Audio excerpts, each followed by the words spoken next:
வணக்கம். வாங்க தீபாவளிக்கு இப்போ அச்சு முறுக்கு எப்படி பண்ணுறதுன்னு பார்க்கலாங்க. அச்சு முறுக்கு முட்டை போடாமல் எப்படி செய்யறதுன்னு பார்க்கலாம்.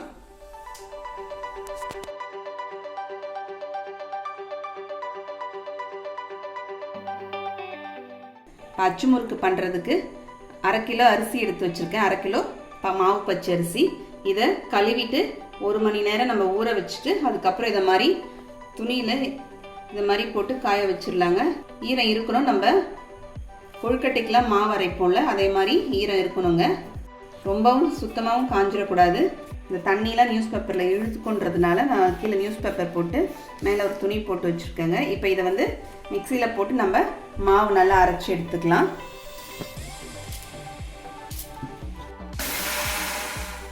இப்போ மாவு சலிக்கிற ஜல்லடையில் போட்டு சலிச்சு எடுத்துக்கலாங்க. இந்த மாதிரி நல்லா நைஸாக இருக்கணும்.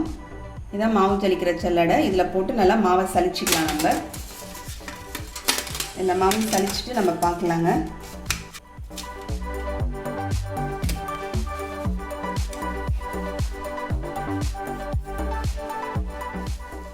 இப்போ 1/2 கிலோ அரிசியை நான் மாவு அரைச்சி சலிச்சு எடுத்து வச்சுட்டேங்க. மாவு ரெடியாக இருக்குங்க. இப்போ இதுக்கு மீதி தேவையான பொருட்கள் பார்த்துடலாம். சர்க்கரையை பவுடர் பண்ணி எடுத்து வச்சுருக்கேன். 1/2 கிலோவுக்கு 125 கிராம் சர்க்கரைங்க. எள்ளு நமக்கு தேவையான அளவுக்கு 1 ஸ்பூன் எடுத்து வச்சுருக்கேன். ஏலக்காய் தூள் ஒரு 1/2 ஸ்பூனு. தேங்காய் பார்த்திங்கன்னா ஒரு 1/2 மூடி தேங்காவை கொஞ்சம் திக்காக பால் புழிஞ்சு எடுத்து வச்சுக்கலாம். இது 200 ml பால் எடுத்து வச்சுருக்கேன். இதுக்கு முட்டையும் போடலாங்க. நீங்கள் முட்டை போட்டு செய்கிறதா இருந்தால், இன்றைக்கி நான் முட்டை சேர்க்கலை. முட்டை சேர்க்குறதா இருந்தால் 1 கிலோவுக்கு 2 முட்டை சேர்த்துக்குங்க. 1/2 கிலோவுக்கு 1 முட்டை சேர்த்துக்கலாம். இப்போ மாவு கலந்துடலாங்க. இப்போ 2 சிட்டி அளவுக்கு ஃபஸ்ட்டு உப்பு சேர்த்துக்கலாம். இப்போ ஒரு பவுலில் சர்க்கரை பவுடர் பண்ணி அதை சேர்த்துக்கலாங்க. இப்போ முட்டை சேர்க்குறதா இருந்தால் இந்த ஸ்டேஜில் முட்டையும் நம்ம உடச்சி ஊற்றிக்கலாம். இந்த சர்க்கரை கூடையே இப்போ தேங்காய் பால் சேர்த்துடலாம்.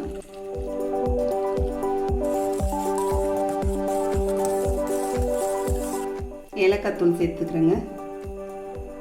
எள்ளு சேர்த்துக்கிறேன்.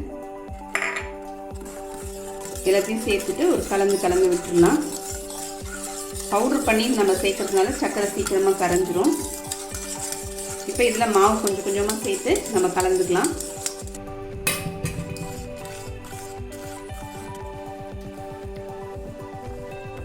ஏற்கனவே நம்ம சேனலில் தேங்காய் அரிசி முறுக்கு போட்டிருக்கோம். அது ரொம்பவே நல்லா இருக்குங்க. தேங்காய் அரிசி முறுக்கு அந்த வீடியோவை என் ஸ்லைடில் கொடுக்குறோம் பாருங்கள். ரொம்பவே நல்லாயிருக்கும் அந்த முறுக்கு.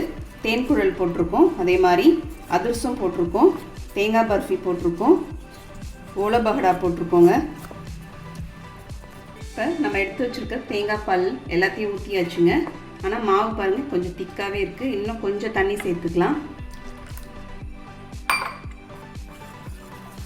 நம்ம தோசை மாவு பதத்தோட கொஞ்சம் தண்ணியாக இருந்தால் கரெக்டாக இருக்கும்.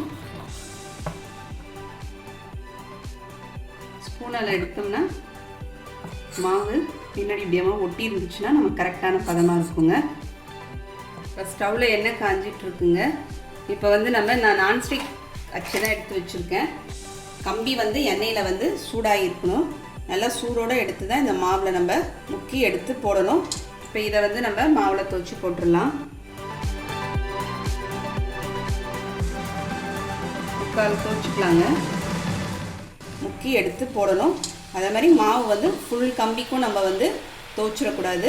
ஒரு முக்கால் பதத்துக்கு துவச்சா தான் அதுலேருந்து விழும் நமக்கு. இல்லைன்னா நமக்கு அப்படியே பிடிச்சிக்கும், விழாதுங்க. நான் வந்து ஏற்கனவே இரும்பு அச்சு வச்சுருக்கேங்க. ஆனால் எனக்கு வந்து இதில் வந்து சரியாக வரவே இல்லை. இதில் ட்ரை பண்ணி பார்த்துட்டு அதுக்கப்புறம் நான்ஸ்டிக் தான் நான் யூஸ் பண்ணினேன். நான்ஸ்டிக்கில் தான் நல்லாவே வருது. ரொம்ப ஈஸியாக வந்துடுது நான்ஸ்டிக் யூஸ் பண்ணோம்னா.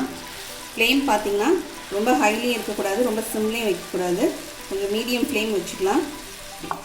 மாவு அப்பப்போ நம்ம ஒரு ஸ்பூன் வச்சு கலந்து விட்டுக்கலாங்க.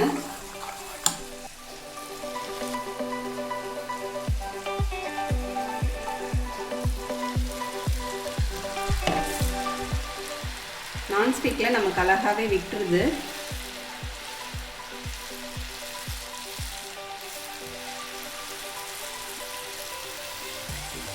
அச்சு முறுக்கு இரும்பு கம்பியில் தாங்க செய்வாங்க எங்கள் அம்மா. ஆனால் இப்போ எனக்கு செய்கிறதுக்கு வரவே இல்லை. அவங்க கம்பி பார்த்திங்கன்னா நல்லா பழகின கம்பியாக இருக்கும்.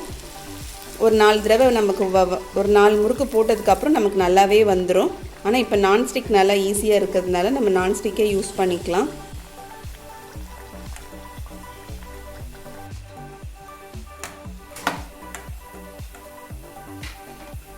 இப்படியே கப்லேயே எடுத்து வச்சிடலாங்க. அப்போ தான் நமக்கு எண்ணெய் வடியும்.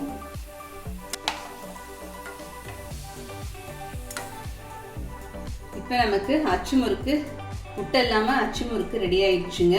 இப்போ நீங்களும் இதை மாதிரி செஞ்சு பாருங்கள். செஞ்சு பார்த்துட்டு எப்படின்னு கமெண்ட் பண்ணுங்கள். உங்களுக்கு இந்த வீடியோ பிடிச்சிருந்தா லைக் பண்ணுங்கள், ஷேர் பண்ணுங்கள், மறக்காமல் சப்ஸ்கிரைப் பண்ணுங்கள். அடுத்த வீடியோவில் பார்க்கலாம். தேங்க்யூ.